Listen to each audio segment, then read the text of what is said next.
بسم اللہ الرحمن الرحیم۔ السلام علیکم ناظرین، میں اویس الرحمان آپ کے ساتھ مخاطب ہوں۔ آج ہم بات کریں گے کہ فرانس کے اندر عبایا پہننے کے اوپر پابندی لگا دی گئی ہے کہ مسلمان خواتین عبایا نہیں پہن سکتی۔ اگر وہ پہنیں گی تو ان کو ملازمت نہیں ملے گی، ان کو اسکول کے اندر ایڈمیشن نہیں ملیں گے۔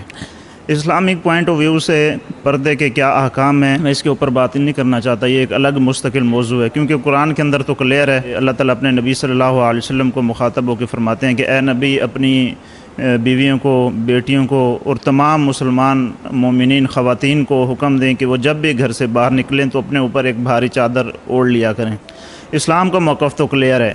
باقی علماء میں یہ صرف اختلاف ہے کہ چہرے کو مکمل ڈھانپیں گی یا مکمل نہیں ڈھانپیں گی، یہ علماء میں اختلاف ہے، لیکن پردے کے اوپر سب کا اتفاق ہے کہ پردہ مسلمان خواتین لازمی کریں گی۔ فرانس میں جو اس سے پہلے توہین مذہب ہوئی یا اللہ کے نبی صلی اللہ علیہ وسلم کی شان میں گستاخی ہوئی، وہ بھی ایک الگ مستقل موضوع ہے، اس کے اوپر میں بات نہیں کرنا چاہتا۔ میں فرانس کا جو کانسٹیٹیوشن ہے، فرانس کا جو دستور ہے یا فرانس کا جو وہاں کا پولیٹیکل سسٹم ہے، اس کے مطابق بھی یہ جو پابندی لگائی گئی ہے یہ نہیں بنتی۔ کیونکہ فرانس ایک ڈیموکریٹک کنٹری ہے۔ جو جمہوری ملک ہوتا ہے اس کے اندر رہنے والے جتنے بھی افراد ہوتے ہیں ان کو مکمل آزادی ہوتی ہے۔ آزادی اس پہلو سے کہ وہ کسی بھی ریلیجن کے ساتھ، کسی بھی مذہب کے ساتھ اپنا تعلق رکھنا چاہیں وہ رکھ سکتے ہیں۔ کوئی یہودی ہے، کوئی ہندو ہے، کوئی کرسچن ہے، کوئی مسلمان ہے، کسی بھی ریلیجن کے ساتھ کسی بھی شخص کا کوئی تعلق ہے تو وہ اختیار کر سکتا ہے۔ اسٹیٹ کو اس سے کوئی سروکار نہیں ہے، اسٹیٹ آپ کو نہیں روکے گی۔ پھر جس ریلیجن کے ساتھ اس کا تعلق ہے اس ریلیجن کے اوپر وہ انفرادی یعنی پرائیویٹ لائف میں وہ مکمل آزاد ہے کہ وہ اپنے مذہب کے مطابق زندگی گزار سکتا ہے، اسٹیٹ اس کو نہیں روکے گی۔ ایک کرسچن ہے، وہ اپنے مذہب کے مطابق اپنی زندگی گزار سکتا ہے، اسٹیٹ منع نہیں کرے گی۔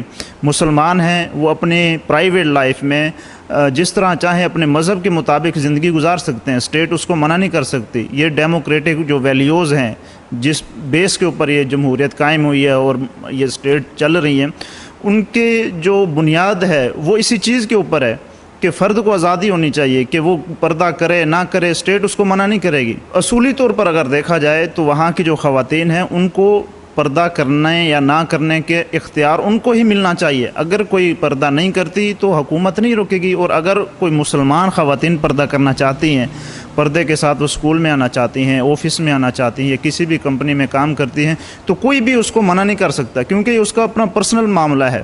نہ اسٹیٹ کو کوئی سروکار ہے، نہ کسی کمپنی کو کوئی سروکار ہے۔ اور ویسٹ کے اندر اکثر جو کمپنیاں ہیں ان میں بھی پابندی ہے کہ عورت باپردہ ملازمت نہیں کر سکتی، اسکول کے اندر ایڈمیشن نہیں لے سکتی۔ پورے ویسٹ کے اندر میں نہیں کہہ سکتا، لیکن اکثر جگہ پہ ایسا ہے، اور یہی اب فرانس نے پابندی لگائی ہے۔ اور یہ پابندی پہلے 2004 کے اندر لگی تھی، پھر 2016 کے اندر دوبارہ لگی، پھر کورٹ کے اندر یہ کیس چلتا رہا۔ اب 28 اگست 2023 کو فرانس کی جو کورٹ نے فیصلہ صادر کیا ہے وہ یہ کہ عورت عبایا نہیں پہن سکتی، پہنے گی تو اس کو اسکول میں ایڈمیشن نہیں ملے گا، ملازمت نہیں ملے گی۔ اور اس فیصلے کو جو ان کے اوپر عمل درآمد ہونا تھا، امپلیمنٹ ہونا تھا، وہ 4 ستمبر سے ہونا تھا۔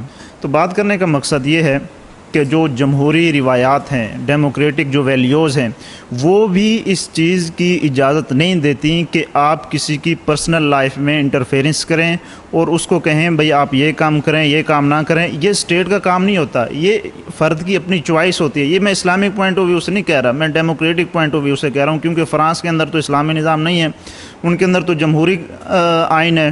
تو جمہوری جو آئین ہوتا ہے اس کے اندر بھی یہ چیز شامل نہیں ہے۔ تو یہ جو ان کا ایک رویہ ہے مسلمانوں کے خلاف، اس سے پہلے بھی جو انہوں نے گستاخیاں کی اور اب یہ جو انہوں نے فیصلہ صادر کیا ہے، یہ کوئی اعتدال والا معاملہ نہیں ہے۔ ان کی اپنی ویلیوز بھی اس چیز کی اجازت نہیں دیتی۔